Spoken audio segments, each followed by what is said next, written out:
नमस्कार। आज बात करते हैं एक ऐसे रहस्य की जो सदियों से डर और श्रद्धा के बीच एक संतुलन बनाए हुए है। एक ऐसा नाम जिसे सुनकर अच्छों के मन में एक सिहरन सी दौड़ जाती है। तो सवाल यही है कि आखिर हैं कौन काल भैरव और क्यों है उनके नाम से इतना खौफ।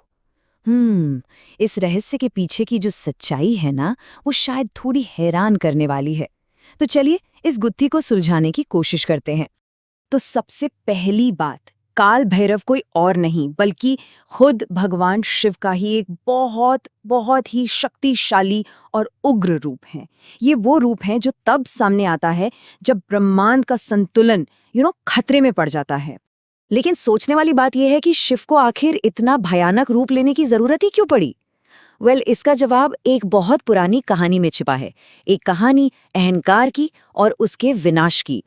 तो हुआ यूं कि सब कुछ शुरू हुआ सृष्टिकर्ता ब्रह्मा के अहंकार से।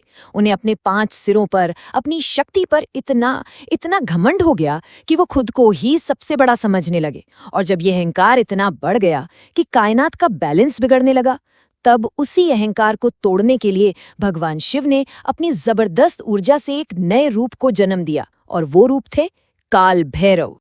और इसके बाद जो हुआ वो इस कहानी का सबसे ड्रामेटिक मोड़ था।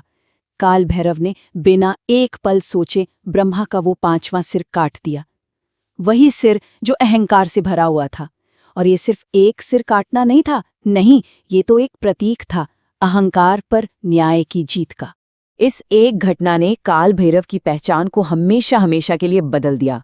वो अब सिर्फ शिव का एक रूप नहीं रहे, वो बन गए न्याय के देवता। लेकिन उनका न्याय थोड़ा अलग है। इसमें भय भी है और संरक्षण भी। और यहीं पर काल भैरव का वो दोहरा स्वभाव सामने आता है। देखिए, जो लोग गलत रास्ते पर हैं, अन्याय कर रहे हैं, उनके लिए तो वो दंड के देवता हैं, सजा तुरंत और पक्की। लेकिन जो लोग सही रास्ते पर हैं, धर्म के साथ हैं, उनके लिए काल भैरव एक मजबूत ढाल की तरह हैं, एक जबरदस्त रक्षक। लेकिन रुकिए, ये कहानी सिर्फ सजा और बचाव की नहीं है। इसके पीछे एक बहुत गहरा मतलब छिपा है, एक फिलोसॉफिकल मीनिंग जो जुड़ा है समय के सच से। देखिए, काल का मतलब ही होता है समय। तो काल भैरव समय के भी स्वामी हैं।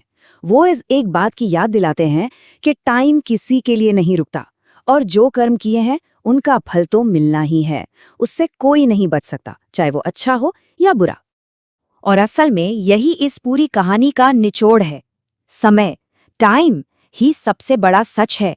ये एक ऐसा पहिया है जो घूमता रहता है और हर काम का, हर कर्म का हिसाब होता है। यही है काल भैरव का सबसे गहरा संदेश। तो आखिर में ये पूरी कहानी हमें एक बड़े सवाल के साथ छोड़ जाती है कि क्या सच में न्याय के लिए डर का होना जरूरी है? सोचिएगा जरूर इस बारे में।